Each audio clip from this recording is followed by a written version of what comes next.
In today's video, I'm going to teach you how to create drag and drop activities with Google Slides. First, we need to start by opening up Google Chrome on your computer. If you're not already signed into your Google account, click on the Sign In button near the top right corner of the page. Choose the Google account you want to use and type in your password when prompted. Then click on Next to proceed. Now that you're signed in, take a look in the upper right corner of the screen. You're going to see a small icon that looks like a grid of dots.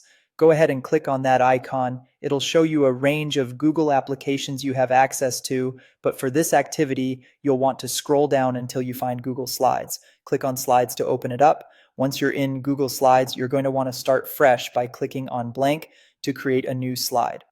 Now, let's talk about setting the scene with a background image. If you look at the top of the page, you'll see a menu that says Slide. Click on it and then select Change Background. A pop-up window will appear. Here you'll find the Choose Image option. Click on Browse and pick a file from your computer to use as your background. Once you've selected your image, click Open, followed by Done to apply it to your slide. With your background in place, it's time to add the elements you want others to drag around.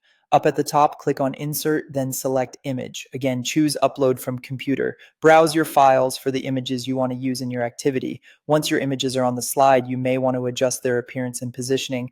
Click on each image and then click on Options to access the formatting sidebar. This is where you can modify the size and rotation of each item, ensuring they're just the way you'd like. If needed, you can resize images by selecting them and dragging the corners. Once your images look good and are formatted correctly, position them wherever you think they'd be most effective on your slide. You can move all the images to one side to keep the space organized or arrange them in any configuration you prefer, and that's all it takes. You now have a customized drag and drop activity all set up in Google Slides. It's a fantastic tool for interactive lessons, games, or creative presentations. Thanks for following along today, and I hope this tutorial helps you create something truly engaging and educational.